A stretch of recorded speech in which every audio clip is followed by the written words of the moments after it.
Do you remember back when we watched the War Games? Yeah. And I was like, oh, honey, don't worry about it. Like, I know your favourite Doctor's gone. Patrick's gone now, but, like, you know, you'll see him again. He'll come back. You'll see him in the show more times, and that'll soften the blow. Yeah. Now imagine you had that feeling, but the Doctor isn't coming back after the series, and they're calling it your favourite Doctor.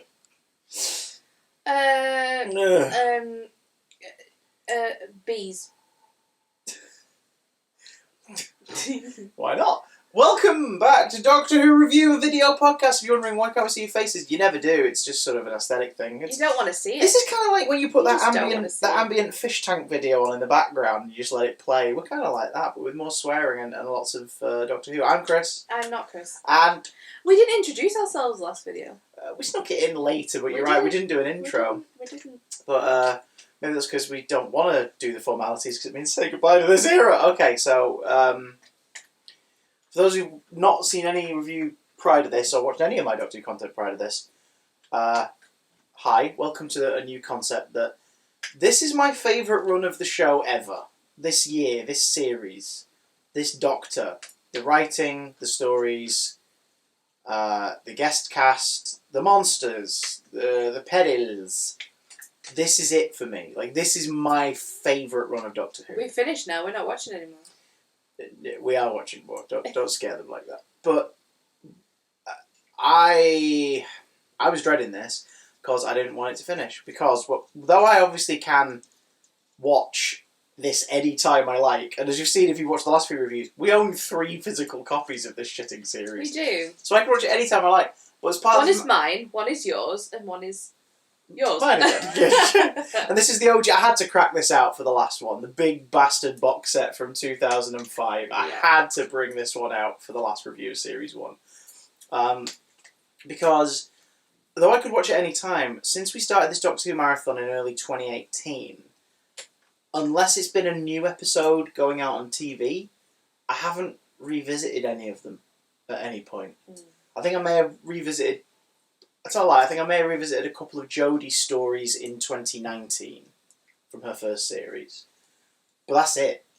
Like, I've not gone back and watched any of the Doctor Who aside from what we've been marathoning, because it's obviously something that takes up a couple of evenings at the least of our week. Yeah. So we don't, it's not like I'm filling my... It's a project, and it's a project I'm enjoying, but I'm not going to fill all of my free time around that project with more of the thing from the project. Yeah.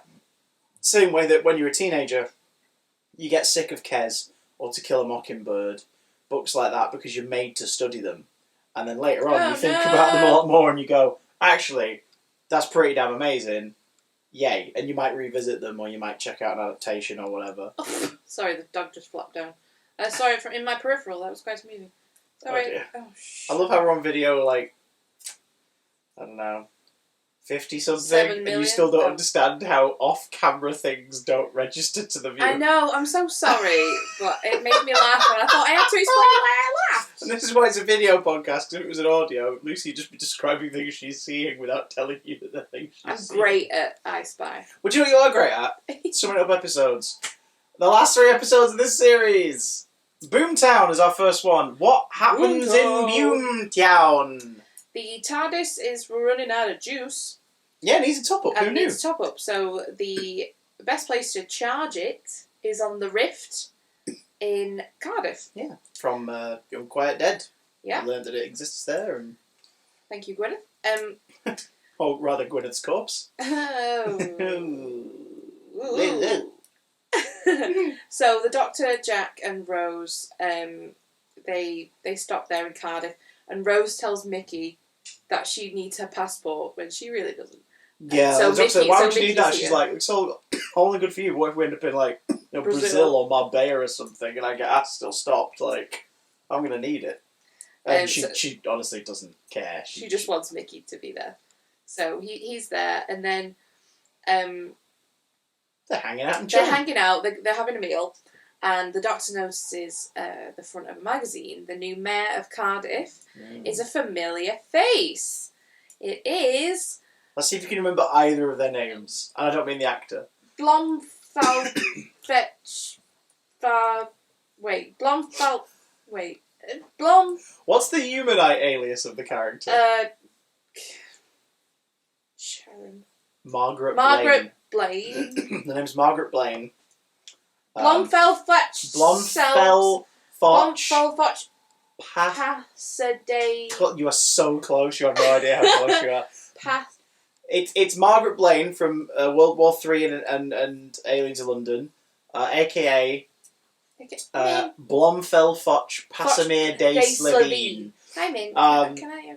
So this is. What are you doing? This is a sequel to the. Again, I love this series. Every story connects to another one in some way, and it all makes sense. It's one of the reasons why I don't mind the fact that they don't go to an alien planet in this series, because it works for this series and it works very well.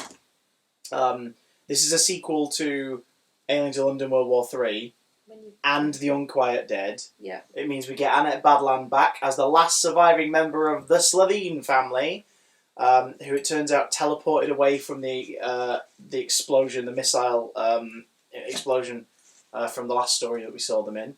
But the teleport was only enough to take her away, not her brothers and sisters. She is set up, presumably if the timelines with Mickey and Returning to Earth line up, this is like 2006, maybe early 2007. Yeah. So it's been a couple of years. She's moved to Cardiff as the, Margaret Blaine and become the mayor. Thing is, what I'm questioning, and this is because I'm pedantic and need to know these things, they were all naked, essentially. Yeah. The Slevine family. Yeah. When all this went down. When did she get a chance to grab her skin? Could have been at her feet. Could have been pulled at her feet. But they were also neatly hung up on hangers. Oh, hers wasn't though. She was hanging them up for everyone else. I know. So, I'm just being pedantic, that's all. Yeah. But that is something that popped into my mind and that I couldn't not think about. It's also a kids' show which is not expecting its youngest audience to think about these things to in depth, because the reason that she's got her skin is so we can have another adventure with this character. That's why. Yes. And also... And I'm glad they did, because Annette Badland is excellent in the last one, but she is brilliant in this one. She's really given a lot more to work with as the only antagonist in the story. Sorry, go on, Adol's her. No, it doesn't matter. I've just realised that I've just answered my own. No, go on, I'm curious. It was the picture. Yeah. Oh, her hand from her face. I don't think that was the same day as the... Well, yeah, because we were saying either that's an evening edition of her photo being taken at the event for the power plant, and then it being on the newspaper in the next scene. Either it's an evening edition, and that's this morning, and this is early evening, or it was another day. It's another day. It's entirely possible that the Margaret Blaine scenes happen in the week leading up to the Doctor and Co.'s arrival. Now she's talking towards the end about a moment that happens just after that conference thing. I cannot remember. I think she says... last week or the other day. Today. Or does she? Earlier today. So it must be an evening edition. Ah. The reason why her face appears on a newspaper is a plot device so that they know she's in town, but also because it's 2005 and there isn't an equivalent of people checking Twitter on their phones for the news. So that's why it's forgivable, ultimately.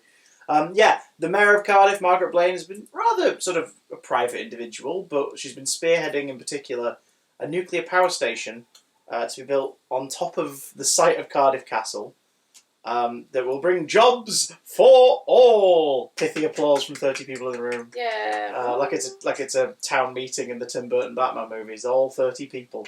The whole of Gotham. The Blythe Droog power station, which ultimately turns out to be a ploy so that Margaret can use a piece of technology, an extrapolator.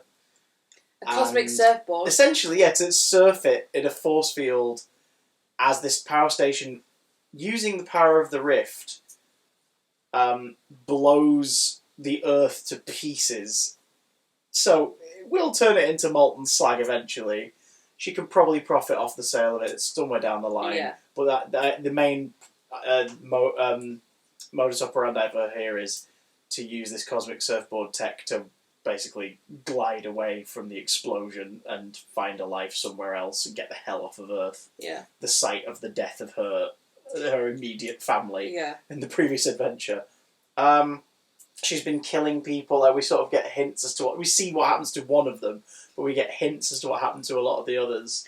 People that are trying to people who stop finding this project might be dangerous, yeah. It'll be like Chernobyl, but it's like, 10 times worse. You find, it's like the third one where you find... Yeah, that's how it's described, isn't it? Yeah. Like the third one where you find out that she basically just like did a hit and run for one of them at some point.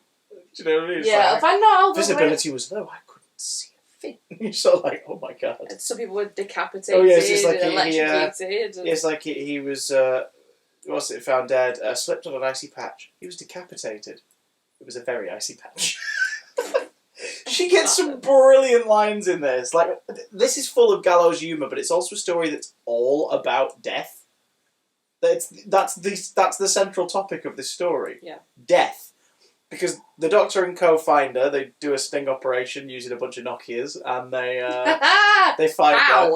Doctor Screwdriver, that's probably it. Yeah. And, what? And they're like, right, we've got to the police box. It's great because this is the first episode where a modern audience is told exactly why a police box. And yeah. We were told in episode 1 it's a disguise. There's a deleted line, a dialogue, and a deleted scene for the first one where he goes into a bit more detail. But I'm glad they dropped it because it means this has a thematic thing. At the beginning, Mickey's told why it looks like that and why people don't tend to notice it.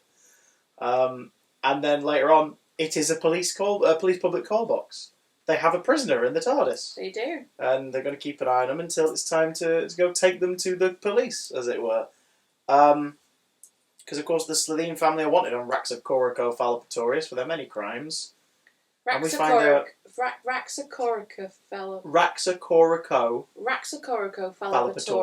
Raxacorico Fallopatorius. Yeah. No! What's the name again? Blomfelfoch Passanir de Slitheen.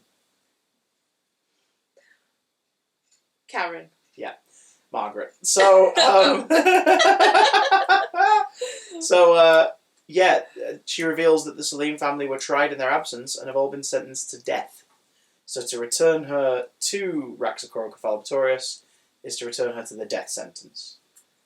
And thus begins the crux of the episode. The biggest guilt trip in the world. Where an enemy of the Doctor is basically like, you're handing me over to be killed. Are you fine with this? And he's like, yeah, I don't make the rules. She's like, great, but you're happy enough to dish them out. You're happy enough to like abide by them, but you don't care. Okay. The way that she said, the way that she like speaks to them and describes, what's going to happen and stuff. Oh God, yeah, it's really disturbing. I remember seeing it. Boil her in a pot. Yeah. And the acidity is perfect enough to remove the skin and the first layer of flesh. Your organs fall out. You become soup, and you are still alive. Oh God, yeah. But it's not even necessarily what she says. It's the way she's saying it. I found it highly disturbing and just very gross. Everyone does well in this, but the reason this episode's incredible is for a couple of reasons. I love this. It's a very kind of... It's one where people go, oh, yeah, skip that one, skip that one. It's like, no, don't skip. Don't skip any of this series, because all of it interconnects on purpose. All of them feed into each other in subtle ways, and then some not so subtle. But this works because all the budget was going toward the visual effects for the finale, and they effectively had to drop an episode. They had to drop whatever episode 11 was going to be. They couldn't afford to do it. And so Russell T Davies writes Boomtown to fill the gap. A cheap episode that's easy to produce. It's set in real locations. There's no big sets except for the TARDIS, which they already own. So they can shoot on it whenever they need to. Yeah. They film... I mean, all the filming locations in this, bar, I think, some of the stuff at the Mayor's office, all the filming locations are within a 5-minute walk of each other. Yeah. Along Cardiff Bay. Like, so it was a great idea. It's a great idea. It's brilliantly done, and it's just, oh God. But the main other reason this works so well is because they take the opportunity to do something unique with an enemy that we've not really done in the modern series. And to my knowledge, to my memory of our binge, I can't think of a classic example where it's like sit down with the enemy and really go into sort of the consequences of what's about to happen now that the Doctor's saved the day. I don't think they've ever really done that the original series to that degree. Do you know what I mean? Mm. So that's fascinating. Like, closest we probably get is them talking to the Master in prison and the Sea Devils. You know what I mean? Like, here he is, and this is what's happening. But obviously, it's not like, and here's his punishment, because we learn afterwards that, like, no, he's been manipulating people like crazy, and there's a plan to escape already happening, and there's been months in the planning. Whereas here, it's like, right, so you're going to take me back, and I'm going to die. I just want to let you know exactly what's going to happen. Can you stump that? Can you look me in the eyes? And that, yeah, where she says, like, see if anyone can look me in the eye, long night ahead, and none of them can keep her gaze for long, because they all just feel, like, uneasy about this. That's fascinating, and Eccleston and Badland do an amazing job in that scene, but Annette Badland in particular, this episode is incredible. Do you get the sense that Blonde has a hint of regret for the things she's done? No. Because I think she almost believes her own bullshit briefly. Yeah. She almost believes it, and I think that's what exonerates her in the end when she's regressed. Because part of her is like, alright, maybe I could be better. Maybe. And regressing is the chance of her to, like, right, you're gonna get reset. Yeah. Be better. Do better. Yeah.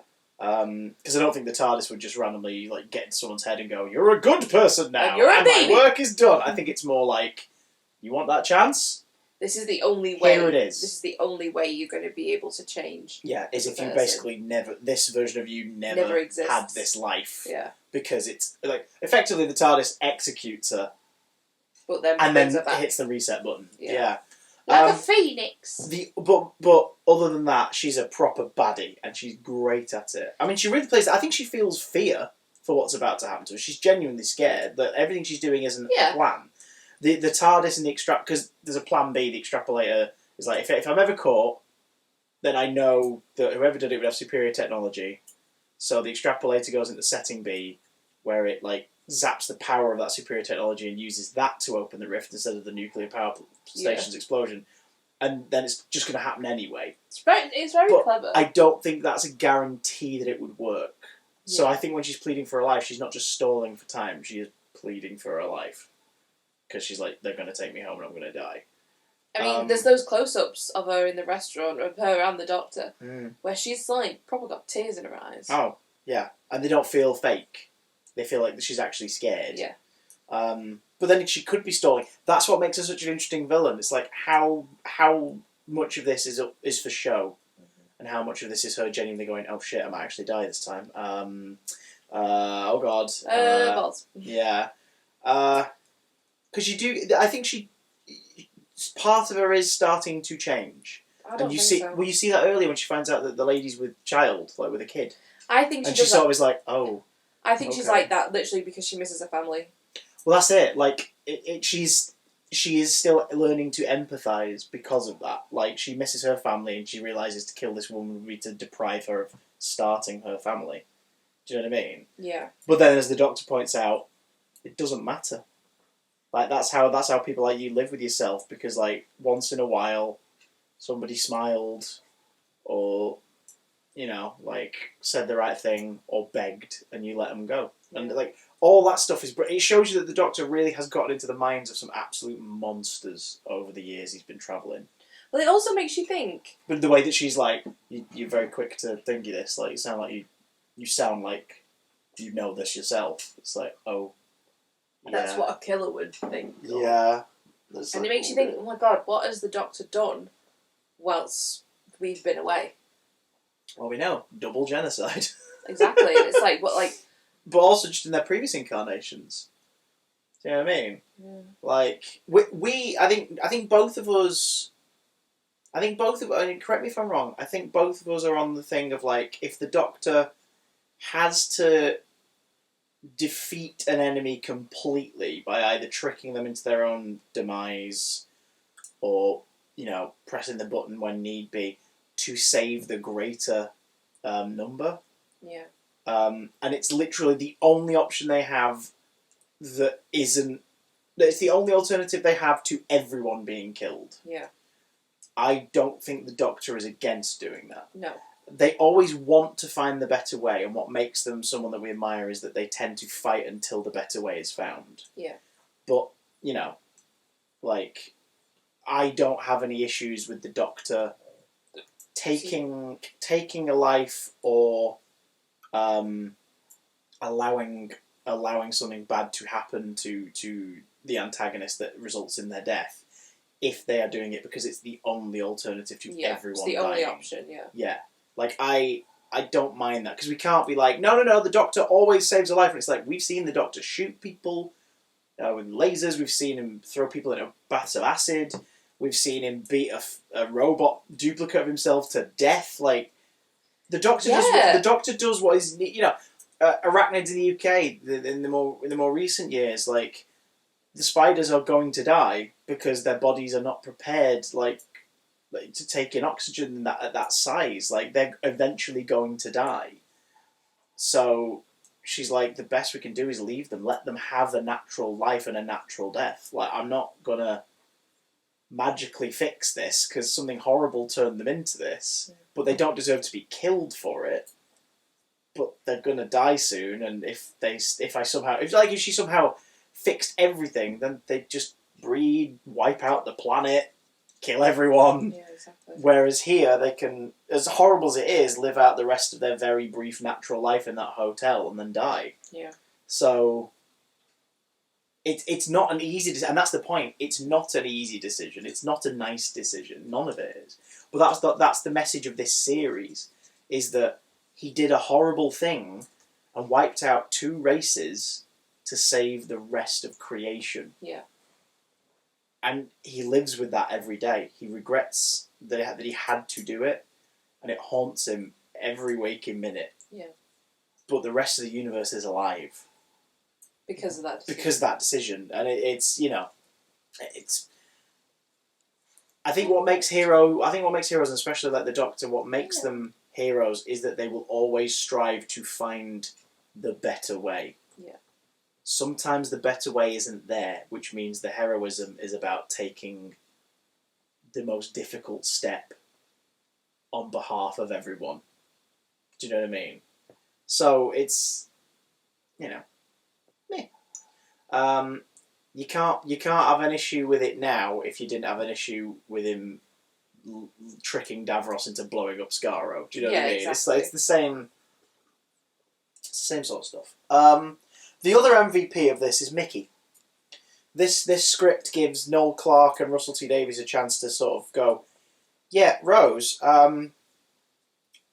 you left your boyfriend behind and have suggested very heavily that you don't care that much that you did that. And you are genuinely glad to see him. You've lied to make sure he comes out here so you can spend some time together while you're on Earth. But that's a real shitty thing to do. But that's a shitty thing to do. And you can tell that it's, like, tearing him apart. Yeah. Because, like, he's like, should we get a hotel for the night? If we've got to stay for the night, should we get a hotel and, like, have a night out? And, you know, like, cheeky little date. Great. And then he's like, I'm seeing someone. She's like, and you want to get a hotel? And he's like, do you not understand?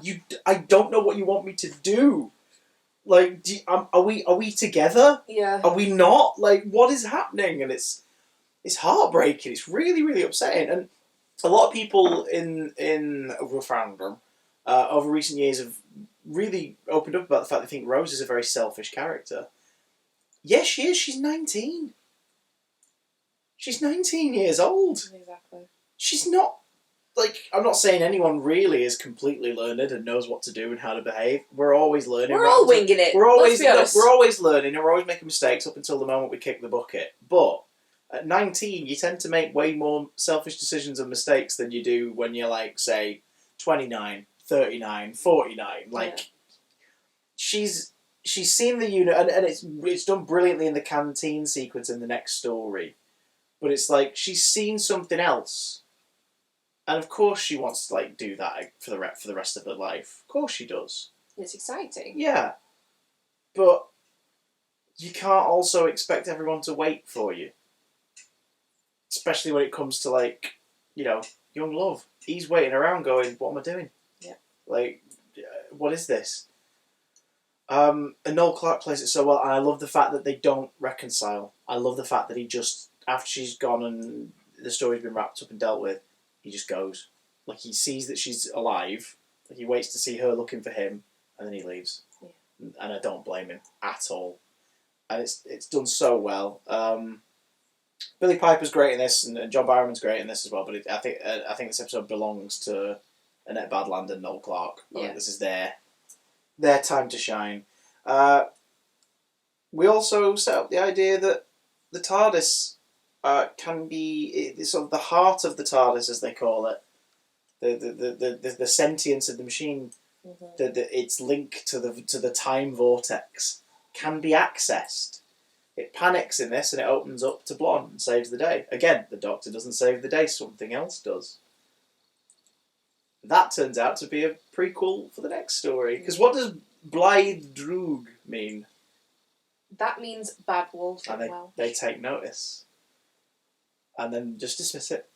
It's like, yeah, probably coincidence. Because the Doctor looks really concerned. That's what I was saying before when I was saying in the previous video where I said that it's his facial expressions. And he looks... Eccleston's so subtle, he's brilliant. So concerned. Yeah. And then he just changes to being smiley. Probably coincidence. Oh, and you hear a song on the radio at the start of the day, you can't get it out of your head. Anyway. It's just but he is actually processing it. Yeah. He's locking it away like, what is this? He's done it because he's like, we need to sort this situation out first. Yeah. But he's locked it in to his mind. And I just think that's... Christopher Eccleston is such an impressive actor. He's so good. It takes us into episode 12, appropriately titled Bad Wolf. We're on the game station. Oh, look, Big Brother. Oh, look, what not to wear. Oh, look, the weakest link. This is kooky and fun. Yay. Wait, you die if you lose the game? Huh? What is going on here? This looks like a fun, weird sort of arcade from the X-Men kind of, trap-style storyline. Oh, wait, no, that's just the opening premise of the story.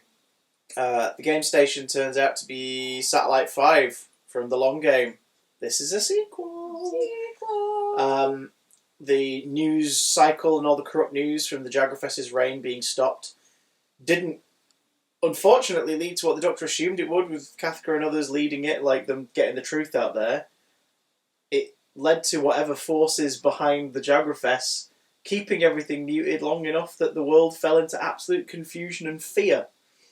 And all the news stuff that was on Satellite 5 has now reinvented itself on the game station as game shows, reality TV, quiz shows that pluck people from at random from Earth. And completely at random. Yeah, and if you win, you get to live. In some cases, you get to live and you get some credits. And then you get sent home. And if you lose, you get disintegrated. Die. Yeah. So you get evicted from life. That is such. Yeah.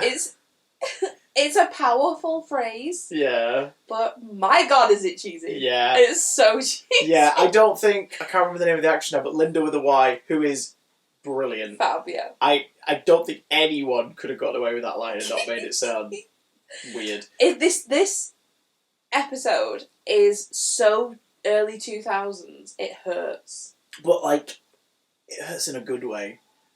Like when you catch the end of a hangnail and you bite it off. It hurt. It's like... Or when your lip's bleeding, but it's not fully chapped and you just sort of... it hurts in a good way. It's a good, when you crack your fingers. It made me cringe. I was like, what?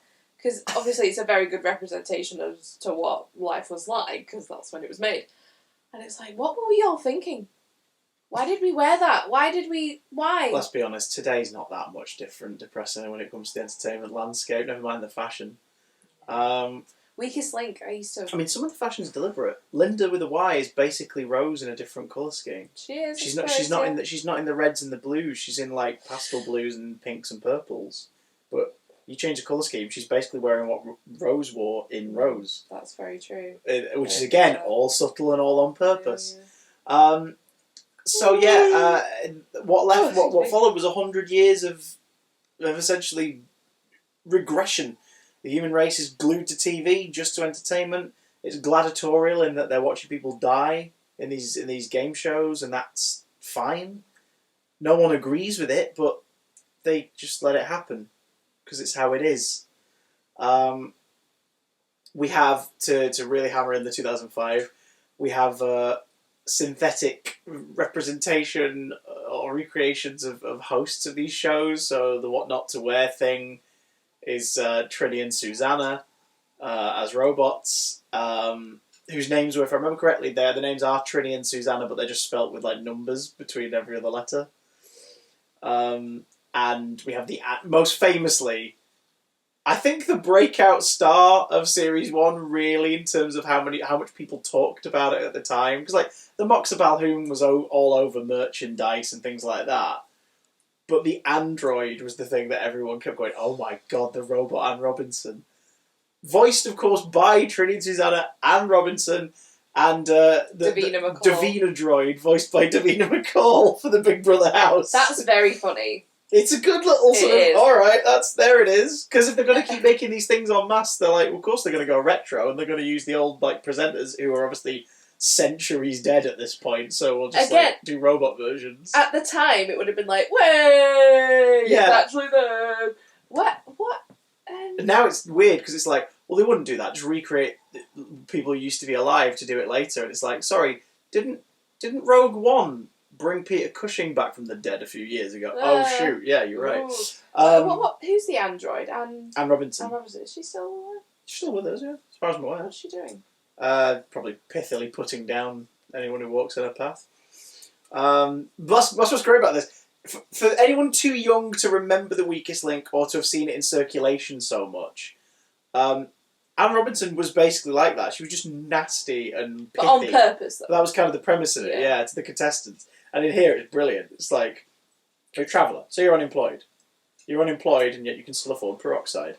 Why did you vote for... It's just like, oh, damn! Oh, girl! And what's great is just Captain Jack just sort of accepts what's going on, because he gets to basically show off his like, he boss. barely even questions it. Yeah. The Doctor is, like, immediately investigating and curious. He full-on grabs one of the android's boobs. Yeah, he does. He full-on grabs them. Yeah. It's like, he also pulls a compact laser deluxe out of, presumably, his arse, so... Too easily. No boundaries, this guy. Like in a kids show, he full-on grabbed her boobs. Whereas Rose is confused and disoriented, and then once the game begins, she's like, "Holy crap, I'm on the weakest link." And she's just like, "Sure, let's go." Until she sees the first disintegration, and then it's like, "Oh no!" The game station is being run by a company who are employed by someone who they don't know who it is, but they have the what's she called now? The controller who's upstairs. Yeah. Who effectively is the broadcast siphon for every signal. Because it has to be a human. Swinton. Yeah. This is it's a great performance, and it's a really creepy idea. The idea that, like, someone at the age of 5 is installed as effectively the hard drive. Yeah. And just filters everything. And then, like, presumably at some point will be too old to do it, and someone else will be installed. Yeah. Creepy as sin. But the reason why the Doctor, Jack and Rose have been randomly grabbed out of time from an adventure in Japan, apparently. The reason that happened is because the controller made it happen, because she's trying to escape the grip of the real controllers of previously Satellite 5, now the game station, the people who installed the Jagrafest in the first place, the people who've been stunting the growth of the human race for a few centuries in anticipation of then easily invading it, wiping out life, and using it as a new homeworld. Because even though the signals are blocked, and even though her masters, as she calls them, are out on the outskirts of the solar system, cloaked from everything, just waiting for the right moment, even though that's what's happening, she's managed to hear enough from them to know that they fear someone called the Doctor. And so once she gets a lock on, she zaps them into the games. Because her masters can't see them when they're in the games. Yeah, well, they don't watch it. Her masters aren't, like, monitoring the footage, yeah, but also, like, we learn that whenever there's a solar flare, which happens every few years, the signal breaks, Earth gets a few repeats, which I think is a great throwaway line. Yeah. And she can hear and think clearer. Yeah, for herself, yeah. Yeah, so she's set it using these... Imagine that, every, like, 2 years she gets, like, just 10 minutes to figure out everything. and it's how many decades has it taken her to like get this plan in motion That's where she's grabbed the TARDIS and pulled it to the game station. Of course, she didn't expect them all to end up in the game. Like the Archive 6 is out of bounds because the TARDIS is in there. The Doctor gets out of Big Brother when he realises whoever brought him there doesn't want him dead. Yeah. So when he's going to be evicted, aka disintegrated, it doesn't happen. And he gets out and he takes Linda with a Y with him. What happens to the guy in there? Don't know. Probably one by default, I guess. Jack kills the robots before they cut his face up as part of the makeover. Giving him the head of a dog, wasn't it? Yeah. And Rose, unfortunately, makes it to the final two after Patterson Joseph as Roderick. Patterson Joseph, amazing actor. Absolute barstool. Oh, he's such a bastard in this. Manages to tactically vote so that Rose is up against in the final round because he thinks she's thick and doesn't know anything. And she loses by 1 point and gets disintegrated because, yeah, the controller needs the Doctor. Like, but it's heartbreaking because the Doctor gets through. The whole Bad Wolf. Everyone always thinks of this as one story because it is. It's 2 parts. But the majority of Bad Wolf is about the games, the game station, and what happens to Rose and how they deal with it. Because they get through, they manage to get there, they deduce it as best they can, they get there just in time, and just as Jack, the Doctor, and Linda make it into the studio, Rose legs it and is disintegrated by the android.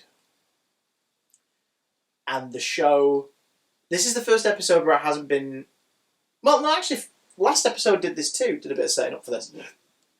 This series is about Rose. Yeah. And her friend the Doctor, and the travels they go on. Yeah. The last episode and this one are about the team. Yeah. It's the Doctor, Jack, and Rose. Yeah. So it's totally believable that they might be ballsy enough to kill off the show's lead character because they've been quietly resetting the structure of the episodes to be about everyone on board, not just Rose. Mm-hmm. I don't think we all thought she was dead. No. But they don't Rise of Skywalker it and go, hey, look over there. They're like, no, let's play this out. What would Jack and the Doctor do in response to this? And Jack being defiant and screaming at the floor manager and stuff in the studio and the security coming in, and the Doctor's just there, like he's just gone. And he, Linda, and Jack are going to be sent to a penal colony, and the whole while that they're being processed, the Doctor's just unmoving, doesn't give a crap. And then there's a slight moment of opening, and they've not planned it. He's just like, now, and they break out. Jack grabs some like automatic machine guns, and the Doctor grabs the big cannon that Jack made out of the defabricator, and they take floor 500, which last time we were there was a big icy floor with a Jagrafess and corpses everywhere, and is now the main hub where the controller is. Corpses everywhere. Yeah, they take it hostage. And then immediately, I love that, the bit where he's like, it's like, don't shoot us, whatever. He's like, don't be daft, I'm never going to shoot you. He just throws the gun to the main guy. I can't remember the name of those characters, but they're brilliant. Like, the two who sort of lead that group, they're really, really good. Obligatory Elaine the Pain, Tracy Beaker reference here. And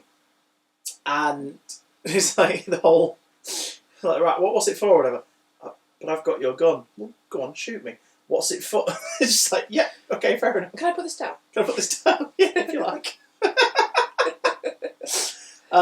That's where he learns what's going on. Jack and the TARDIS figure out that the disintegrator is not that at all. It's a transmat beam. For years, people haven't been killed on screen. They've been taken somewhere else. Mm. Turns out they've been taken somewhere else for a horrific, ongoing scientific experiment. Because the controller's masters, who then teleport aboard in their ship and kill her, and reveal themselves, the architects of humanity's downfall over the last couple 100 years, the people who have made it so that Earth is ready to be easily invaded and turned into a new homeworld, are the Daleks. No! They survived through me. And episode 1, Bad Wolf, ends with my favourite moment in all of Doctor Who ever. And I love it. I love it so much. It gives me goosebumps every time. He does. Do you want to tell which bit that is?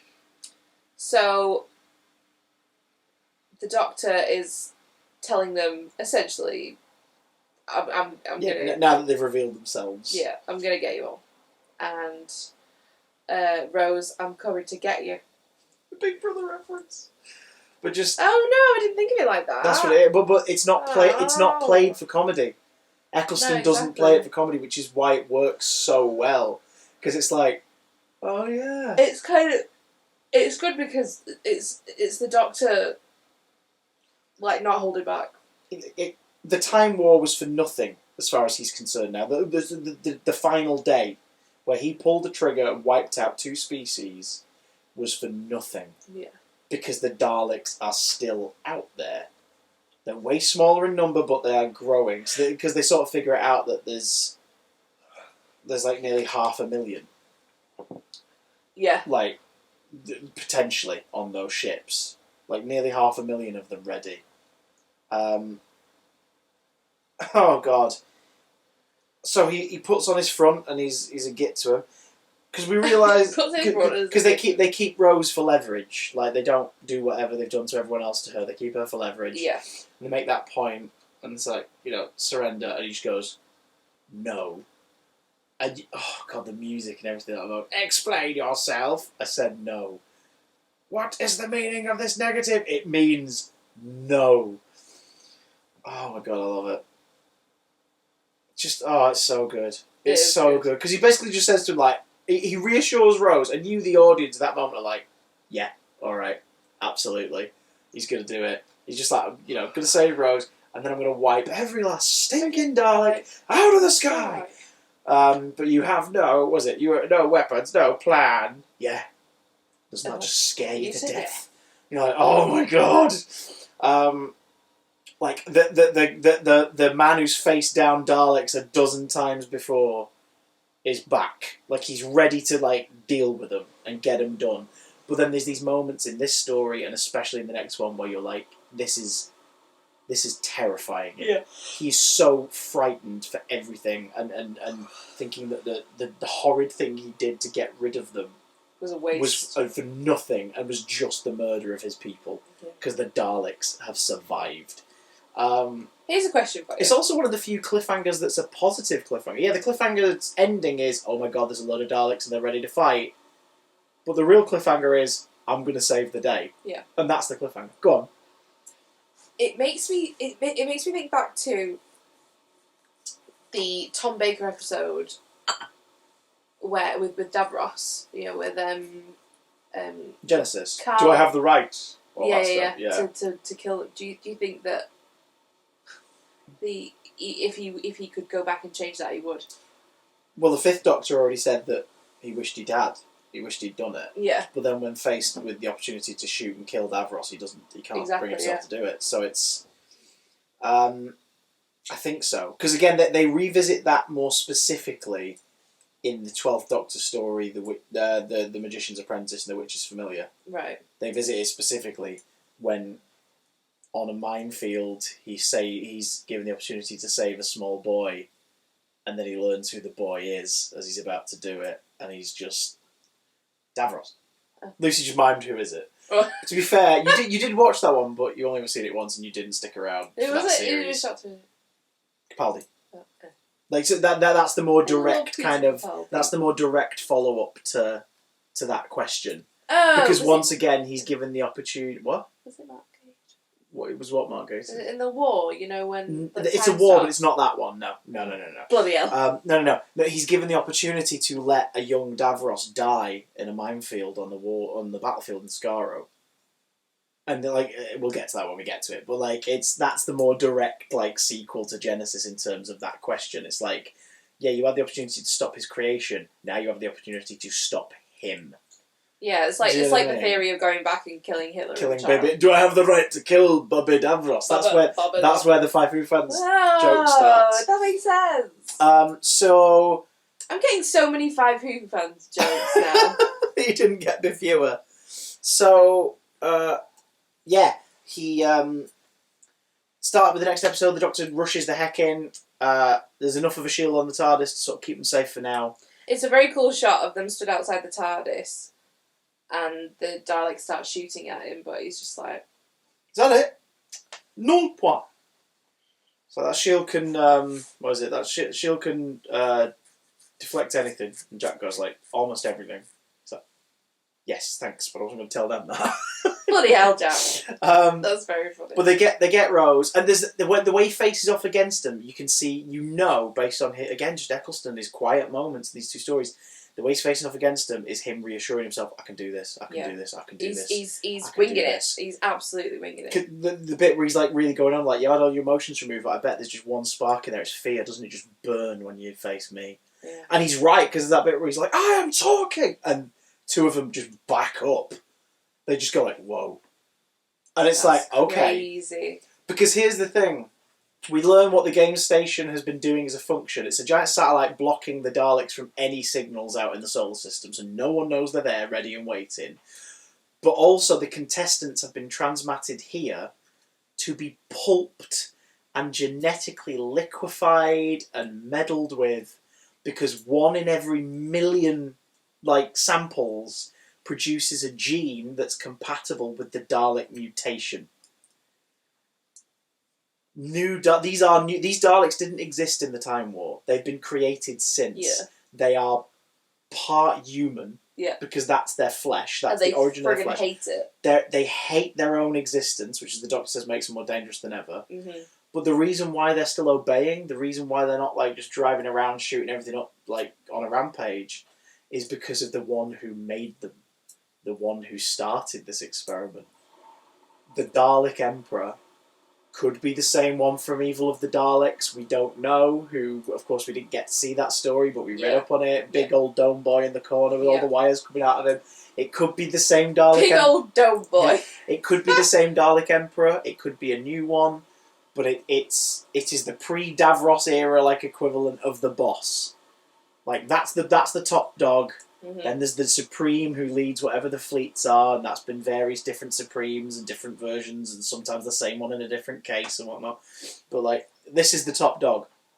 It survived the Time War, broken, but managed to reclaim itself enough, and began this experiment. But through its ordeal, tumbling out of a time-locked part of history, through what it's done, it's gone nuts and decided that it is creation. It survived to create a new Dalek race. It is the god of all Daleks. That bit where they're like, "Do not blaspheme, do not blaspheme," and then the Emperor keeps talking for a moment, but the Doctor's not listening because he's just staring at the Dalek that said that. It's like a cult. Yeah, because he's like, "When did the Dalek?" Because then he sort of just ignores what he says and says "When did the Daleks have a concept of blasphemy?" And you sort of realise that, oh shoot, these Daleks aren't just, "It would be strategic to take Earth," it's, "We are going to purge Earth in fire and cleanse it of all of its ills, and then it will become our new domain." And it's oh, these Daleks have found religion, extreme cult worship, and are birthed out of pain and insanity and hatred of their own existence. This is kind of terrifying. And it's that bit where they get back into the TARDIS and they're just blasting at the doors. And it just cuts to him just leaning against the door. And just, oh my god, Eccleston, man. Just Eccleston. He's giving out these confident vibes to make everybody else feel better. Yeah. And yet inside he's like, "I have no idea what I'm going to do. How on earth am I going to get out of this?" And for the first time in this series, he's faced with the decision of being the one to pull the trigger and save the day. Yeah. This is the first time where what he's about to do or what he intends to do will be the saving action. But it's a repeat of the last time he had that responsibility. Yeah. In the Time War. I mean, he's going to create a delta wave. Using the signals at his disposal, he's going to create a delta wave from the game station, which fries anything within its radius. Literally, as Jack says, your brain gets barbecued. So it could kill the Daleks as they get close. What he doesn't tell anyone, although Jack figures it out, and he still agrees it's the right thing to do, What he doesn't tell anyone is that it's going to kill everyone on the game station and possibly everyone on planet Earth in the process. But it's the only way to guarantee this Dalek fleet is destroyed. So he's essentially in the exact same position he was. He's about to do the exact same thing. But he's like, he's justifying it to himself because he's like, there are colonies out there. At this point in Earth's history, there are pockets of humanity on other worlds and, you know, expeditions and space stations. Humanity will survive in some way. I mean, a lot of humanity, they can't go outside because of the smog. Yeah. Oh, the way Linda just paints the picture of the Earth that's left, it's horrid. Yeah. And that's another way of Doctor Who going, psst, global warming! Pay attention. Don't just let your news channels with a bias tell you what's going on. Your climate will disappear and Daleks will come and kill you all. In the future. But it's fine if you watch your Big Brother. And bear with me. Mind you, do you still have that one where 3 people have to live with a bear? Well, I want to see that. To be fair, I would rather go out in the smog than watch Big Brother.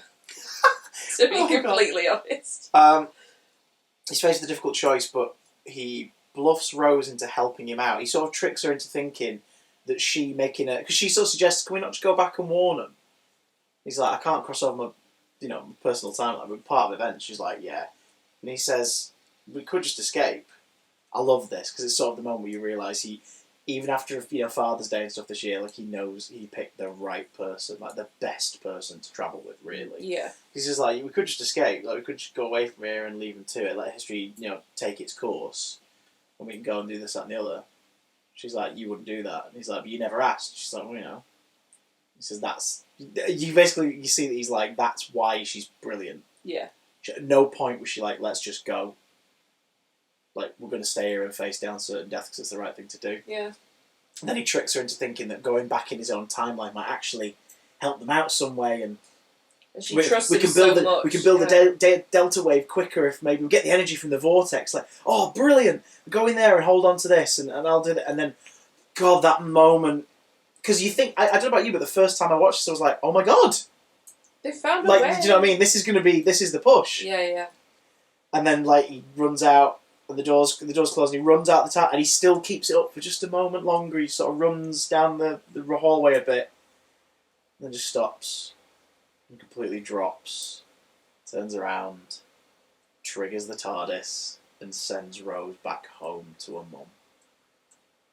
The way those two play it, oh my God, they are so impressive. And the way she plays it opposite a superimposed graphic of a hologram. Yeah. And that absolutely makes no sense, but genius choice to have that moment where at the end, it just turns to look directly at her. Yeah. And they drop the hologram voice in the mix for a moment. It's just him. Yeah.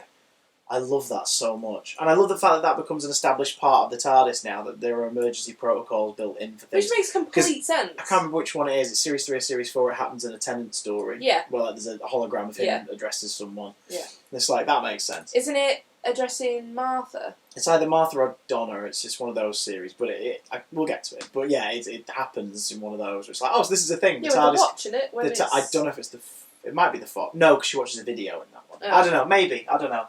It's been a while, but that's what we're going to get to. We'll get there. We'll get there. He sends her back, and her scene in the cafe is brilliant.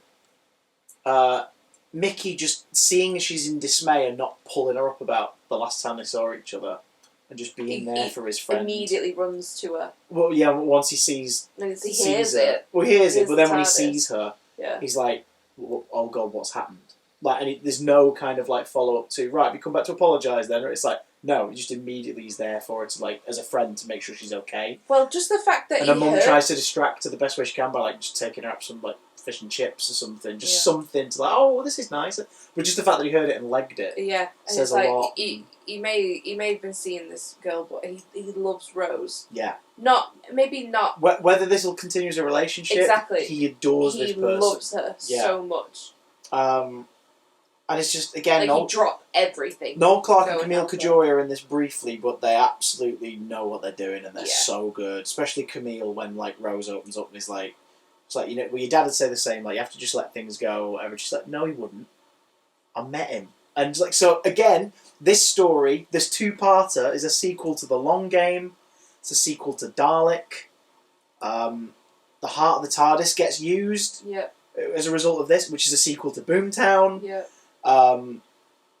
It's a sequel to Father's Day. Yeah. Like, this whole series is beautifully done, and there's that whole thing where the Doctor faces off against the Emperor in this moment as well, while Rose is trying to figure out how to get back. And by this point, Jack's realised that this is going to kill everyone, but like I've never doubted him, never will. And just like you see that the Doctor and Jack are like, okay, we're doing this. And even the Emperor's like, okay. Like, it seems a little sort of taken aback that they're going to do it. Balls. Like, oh, balls. Yeah, that was my impression of a Dalek. That was not good. Balls. Balls. But the Doctor says, one thing I never quite figured out, Bad Wolf. Like, it's everywhere. We forgot to mention in this story, it's the Bad Wolf Corporation is the name of the conglomerate that's running the game station now. And those span out of Bad Wolf TV from when it was Satellite 5, but it's like... When those words have been following them the whole time that they've been together. So he's like, why? What's that about? And the Dalek Emperor's like, it's not of my design. Like, I don't know what the hell you're talking about. If a Dalek could have shrugged, it would have been at that moment. No, it's not me. It's not me, pal. It's not me, son. I'll check the battery on that. Sorry, 1 second. Doing alright? Yeah, I'm doing okay. I'm just sat too far away to be able to tell. That's weird. It's Rose who clocks it. Yeah. She sees graffiti. You noticed as well in the canteen before she even notices it. It's like it's in Sharpie on the poster. Because when the TARDIS materialises, again quite poignant. They don't make a thing of it, but it's the same street where Pete in the original timeline got struck down by the car. Yeah.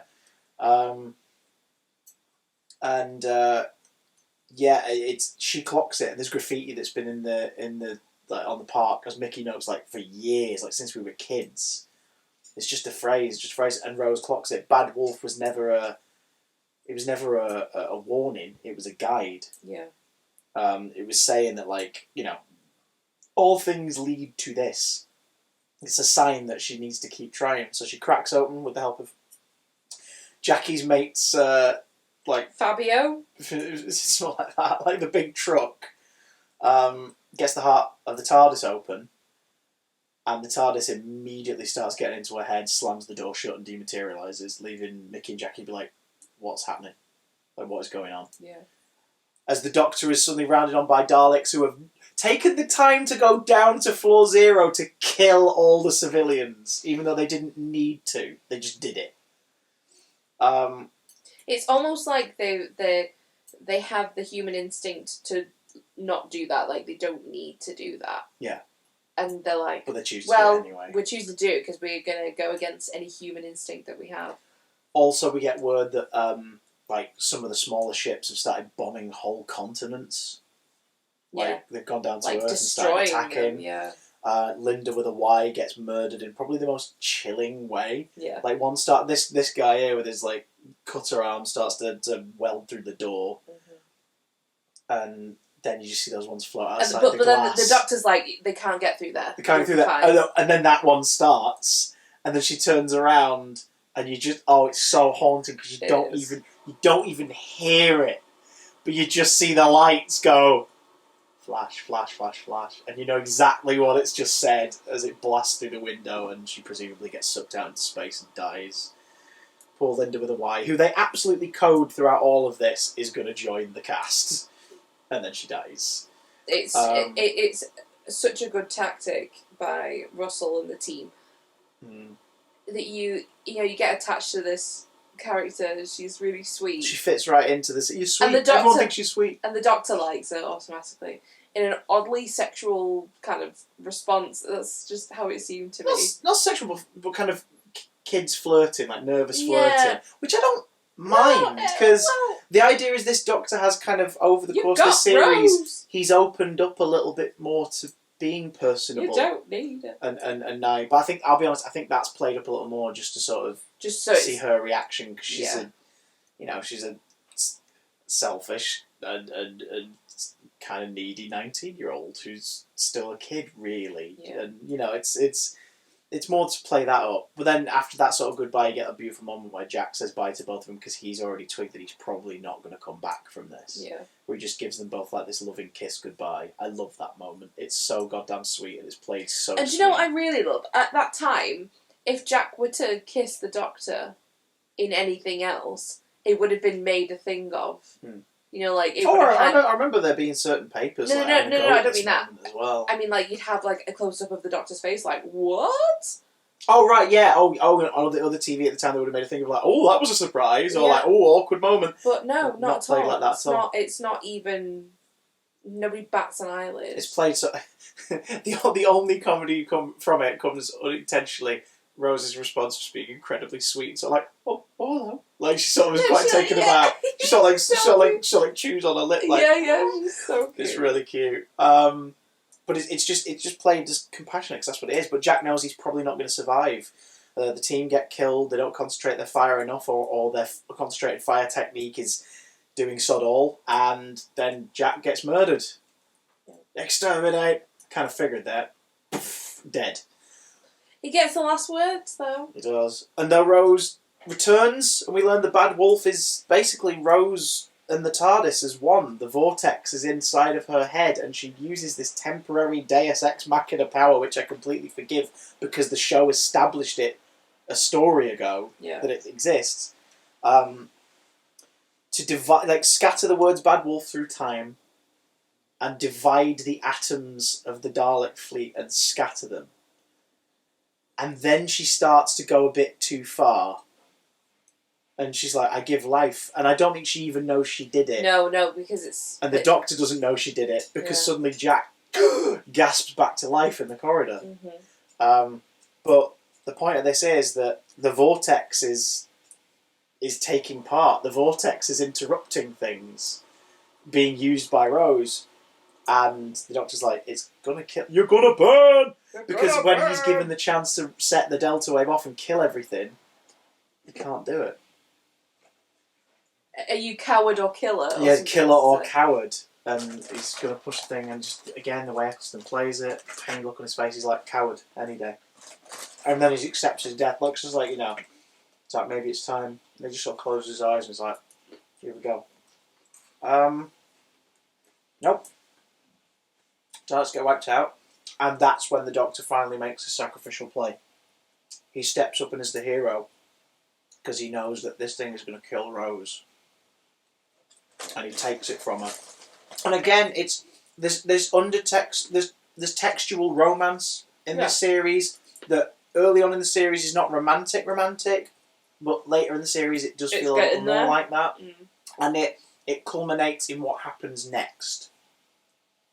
And I think it works better because we know what happens next, in terms of next year. Yeah. It works better for that. I do wonder how they would have carried it through if Chris had stuck around. Yeah. Whether it would have been written this exact way or not, but... So yeah. Like, the kiss doesn't feel gross and inappropriate. No, not at all. It's sort of a thank you. It's him saying thank you for... He's sacrificing himself to thank her for basically... Sacrificing herself. Well, she didn't know she was going to do that, did she? But like, that's the point. She brought him back to who he was. The Doctor, as we know him, was gone. Yeah. And then he met Rose. And he started to come back. And now he's back.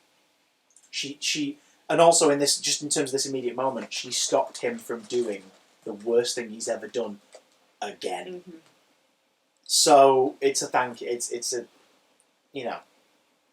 a gift of peace in all good faith. And there's also that subtle thing of, like, obviously the transfer through the mouth seems to be, like, breathing it in seems to be the ideal way to do it, because then when he releases the vortex energy back into the TARDIS, he, like, sort of blows it gently out of his mouth and it flies out.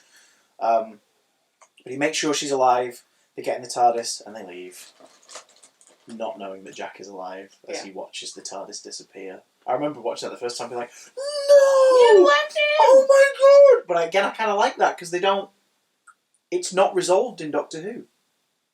And then it's finally explained in the Series 3 finale. Like, part 1 of 3 in the Series 3 finale, we finally get a resolution between those two characters.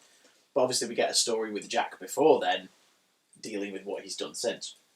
And then begins a scene that has made me feel emotional before, but this time I was welling up. It was really hitting me this time, and I think it's because I've been looking forward to this series so much.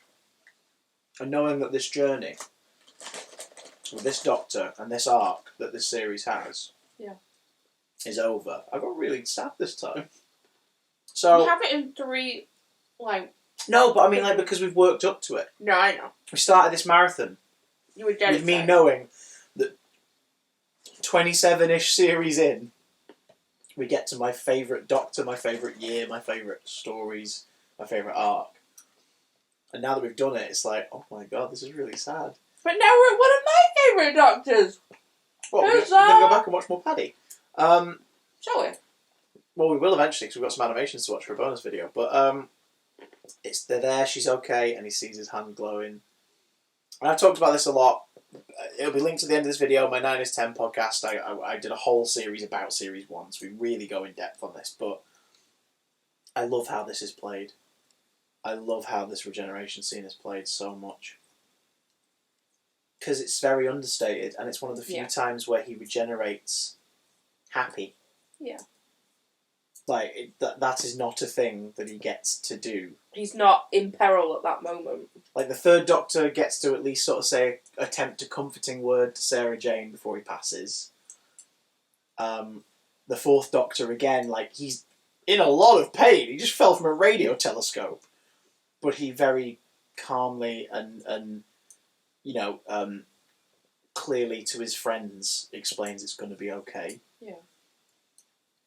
And every other regeneration or death is either sudden or painful or shocking or off-screen. Yeah. Whereas this time, he gets to say thank you to his best friend and the woman who brought him back to being who he really is. And then he explodes into light. And this is the first time we see the regeneration looking like this. And it's like, oh! Wow! It's really sad to see him go. It's really sad to see him go. And I love the explanation of regeneration because, like, there's a whole new audience is seeing this for the very first time. This is Hartnell stumbling into the TARDIS and fading away into Troughton. This is the first time for a lot of people. And it's so well done. We've got a trick... to how people have a trick as we're cheating death. But it means I'm not going to see you again. Not like this, not with this daft old face. I love the explanation. It's also the reinforcing of the Doctor can be anyone. Mm-hmm. And anyone who complains about that right now only needs to go as far back as, 15 years ago to see the show going, no, I can be anyone. If you're I might have 2 heads. I might have no head. I'm sorry, I'm going to say something controversial now. Go for it. If you're still whinging about that, when what about a female Doctor, etc.? When it first happened, I was not impressed because I was worried that it was going to change it too much. The dynamic, exactly. Wasn't it? We saw the trailer together on Wimbledon or whatever it was, and you went, nope. Yeah. I was like, what? And then we spoke about it, and you went, it's just because, to me, it's always older seeming guy and younger people, usually female, and that's the dynamic I enjoy. But the way my mind works, I find change really difficult to adapt to. Yeah. So it was just throwing me off. And then I watched the first episode and I was like, holy moly, she's amazing. I regret everything I said. Will you stop closing the box? Sorry. No, Maltesers, in case you can't see him. So if you're still whinging about that, go and find something else to watch. Yeah. Yeah. And get a grip. There's more important things in life. And we look forward to when Jodie hands in the towel and Jo Martin rightfully takes up her place as the next incarnation. And I'm happy to... I'm looking forward to seeing what Just so you know, we're recording this in late November 2020, so if that has actually been announced, confirmed, or debunked since, don't comment. But that just... But she absolutely should turn into Jo Martin so we can have her as the Doctor for a few years. This show is so dynamic. Sorry, I was swallowing my tea. It brings up so many issues, and there's something for everybody in it. The whole damn family. It's a kids show that the family watch together, And that's not afraid to be like, hey kids, you can handle darker stuff. Here we go. But the fact that people turn it into such a toxic environment, like a toxic fandom, get a grip. Yeah. It makes me angry. You're dedicating your life to arguing with people over a children's show that you don't have to watch. You clearly don't like it. Go and watch something else. Yeah. There is something else that you will but like. I want it to be how I used to like it. Great, you have 57 plus years of material to go through. It. Go do that. You can buy it on Blu-ray now. Go and enjoy it. It really grinds my gears. Right, but what about the parting of the ways and the regeneration scene? I forgot how we got onto that. Oh yeah, because the Doctor can be whatever he wants. And in this case, he turns into Casanova, because that went out around the same time as this series did, which we loved that minute. I think that was that your introduction to Russell T Davies aside from Doctor? Because you got into this like a year later, didn't you? You sort of got into this later on. This was another moment where I was like, oh, my boyfriend really likes this, so I'm going to watch it and get into it. Oh my god, it's actually really good. But like before that, you definitely watched Casanova. You must have watched it on TX. Or did, like, I guess Will's on DVD. Point is, my mum and dad were like, oh, David Tennant's in this, we'll get this for Lucy. Oh, well, it's a sexy good grief. But, like, that made me excited, because I'd seen both the shows, and when I found out he was going to be following on from Chris, I was like, what a really good choice. I just had that teenage girl moment of, oh, he's quite sexy. He is. Still is. Even more so now that he's older, daddy, dad energy and beardy. And everybody gets older. Everybody gets better with age. Men, especially, in my opinion. Does Bad Wolf and Part of the Ways get better with age? Does the finale get better with age? Because I think Dalek is a better Dalek story. I think Bad Wolf Part of the Ways is my favourite Dalek story from the modern era.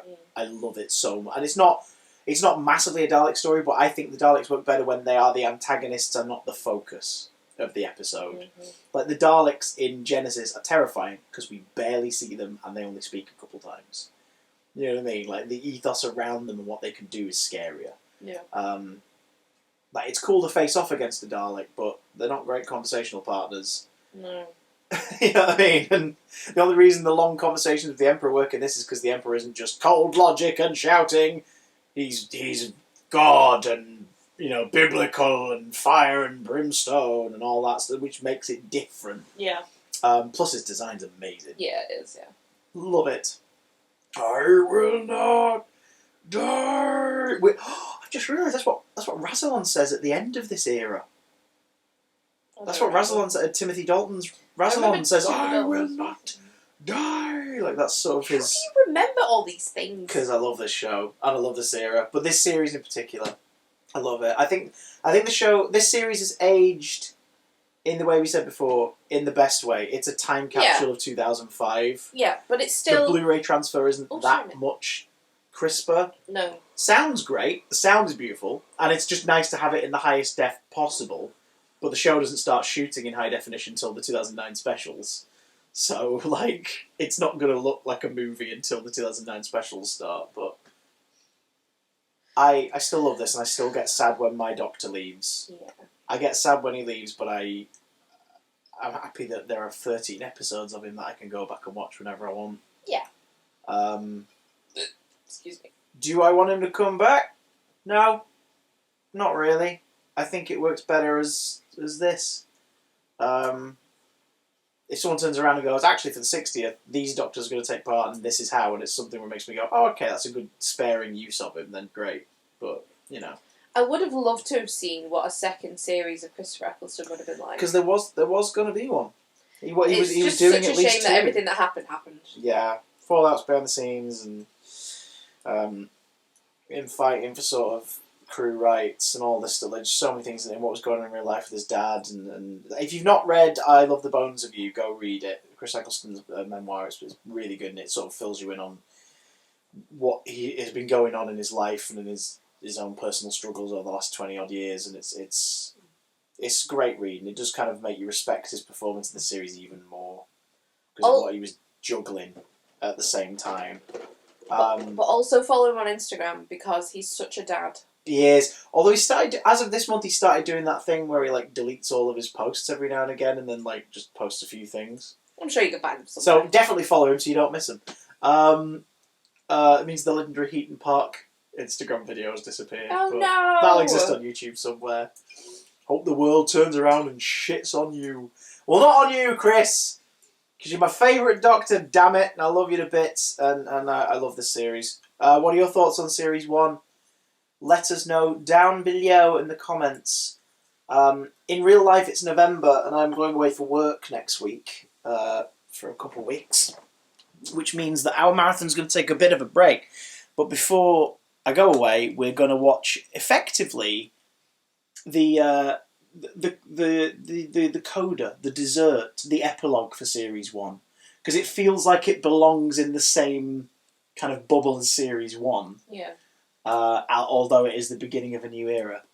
So join us next time for the 2005 Children in Need mini-episode and David Tennant's full-on debut, Woo. The Christmas Invasion. Sycorax Rock! Sorry for my little rant before, by the way. No, don't apologise. The Not My Doctor people are a bunch of bastards! Bye!